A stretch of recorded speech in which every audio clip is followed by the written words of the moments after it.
Welcome to the Ballroom Dance channel. My name is Sunny and we're a worldwide community of ballroom dancers who meet here every day to talk all things ballroom dance. Last week I shared a video covering how some teachers hold their students back. And one of our viewers asked, why on earth would a teacher do that? A great question. Here goes. Number one reason I see is that the student isn't ready to progress to the next level. Okay, so if you're building a house, you need a real firm foundation.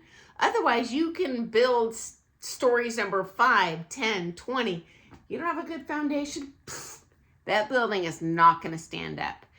For social dancers, less important, but certainly if you compete and you want to win, it is really important to stay at those low levels, in my opinion, in some cases longer than you think you should. And your teacher probably has a good grasp on what your level of dancing actually is right now. Okay, number 2 motivation for holding you back. It's less common, but I've seen it and it's ugly. You've outgrown their ability to teach you. I have seen this more than once, where the teacher has a really talented student, takes a ton of lessons, and the student gets here and they're essentially equal with the teacher. So that teacher, and I've seen it guys, will start berating that student, telling them they're worse than they are, beating down their ego, so that that student thinks that they're inferior and that they have to stay at that bronze level forever because that teacher didn't know the silver. And you know what guys, I do see that probably in every studio I've ever taught in. I saw a guy that held his top prom student down in bronze standard, didn't know diddly squat about standard. He was clueless. He would berate her in these private lessons and I'm just like, oh, Mamma Mia. It's just like watching a train wreck. Just felt horrible being another teacher in the room and watching that happen. Okay, also, I do see some pros when they turn pro, rely on what they already know. So they get real lazy and they just stop learning because they can. Certainly as a ballroom dancer this day and age, you can probably get away with knowing very little and teach full time if people enjoy taking with you. But the problem is when you're teaching competitors, they're generally striving for next level, okay? And I can't even tell you how many pros I've seen. The day they turn pro, they never take a lesson again. Certainly, financially, there's not that immediate motive, but I'll tell you this, when I first turned pro, I took a ton of lessons. I went to British Dance Council camp, so to speak. I took private lessons just to get a better grasp on the Latin since I hadn't competed in it since bronze. I took privates just to master steps that I had not personally done in my own choreography, because I did want to have the flexibility to teach those things later and not just pretend that I kind of know what I'm doing. And I've seen so many pros, even when they worked in my studio and I offered free privates for them, for my employees, hardly anyone showed up for those. And they could have been 10 times the teacher if they would have been willing to put in just a little time. I offered medals classes for the teachers, not for the students, because philosophically, I don't think that's necessarily the best route for teaching students. But I only had one teacher reliably show up for those classes. They could have learned the entire ballroom syllabus for free. And the only teacher that showed up was one West Coast teacher, but she was very reliable, but she also read the tea leaves. At that time, she could see there wasn't a lot of West Coast coming on in the popular media, a lot of ballroom. She saw where those future lessons were coming from, and props to her. I want to impart this information on other people. I want everyone to be the best that they can be. Next up, I've received letters from pro-am dancers where their pro brings a cadre of students to at one comp. So one man, say 15 ladies. And they get pigeonholed into a category and they don't want to be in. Sometimes it's too advanced. Usually it's too low. And even worse, they'll see another pro-am student who definitely does not have their abilities, but for some reason that student has been pigeonholed into that silver adult B, whatever category, and they're stuck in the bronze for umpteen years. What's going on there? Well, the pros motivation is they make a ton of money at these pro comps.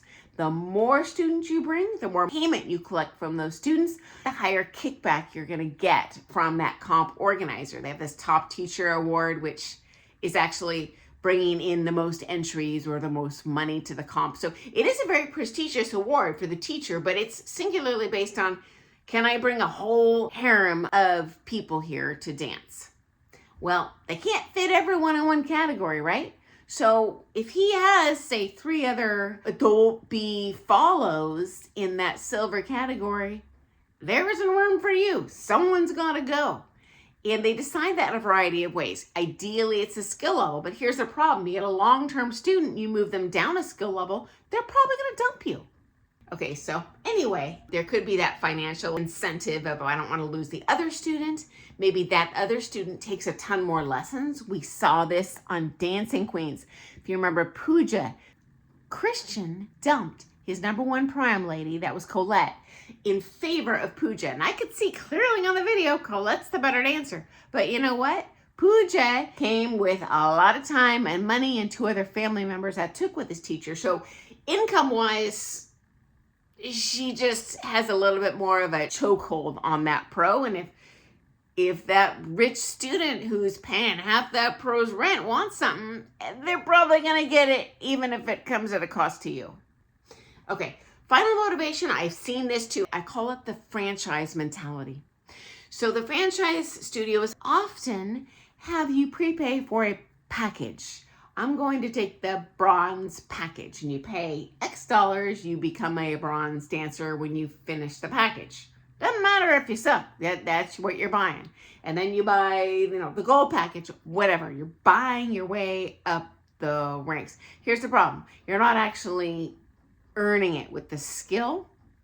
It's buying your way up the ranks. So they're holding back students who are actually very talented. And it's unfortunate because those students, for the amount of money they're dumping into that bronze package, oh my goodness, they can be 10 times the dancer if they took in a non-package setting where you progress at your own pace. Okay, here's another problem with that franchise system. I've hired a lot of wonderful teachers out of that system, but there's definitely a strong sales training element to that system. So the teachers coming out of there can continue on that same mentality of, how can I rope them into taking more lessons with me? Like when I'm teaching folks, I'm figuring, how can I teach them in less lessons? Give them the most info for that time slot. Because students are generally real busy people. Lessons are expensive. Their time is just as valuable. But I've also seen it play out in these tiered group classes.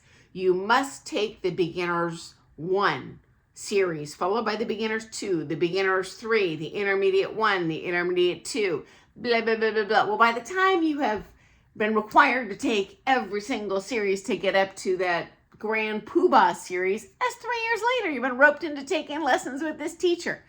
Now, if you're just there for social purposes, I love it. You make some really good friends that way. But for competitors, it's a little bit of a different situation. If you're talented and you're working hard, you probably don't belong in that beginners 3 class 6 months into your dancing. Okay, so anyway, yeah, those are the 4 top reasons I see pros holding their students back. Their motivation: A, the dancer would benefit from staying low. B, they're not good enough to teach them anymore, so they browbeat that student into thinking that they're not good enough to progress. Number 3, the pro is trying to pigeonhole as many students as possible into that pro-am comp entries. Or number 4, I'll call it the franchise mentality. Okay, guys, so hope that's been helpful. Thank you so much for asking that question. I love when you ask questions. Makes my job so easy. And guys, if you have something to add or another question to ask, for Pete's sake, reach out to me. Every time you share one of your stories or one of your questions, it helps many, many, many poor people. I am but one person in the world of ballroom dance, so I love hearing your response to these questions too, if you have some sage wisdom or things you've seen. Okay, I look forward to seeing you first thing tomorrow morning for some more things ballroom dance, guys. Have an awesome day. Bye.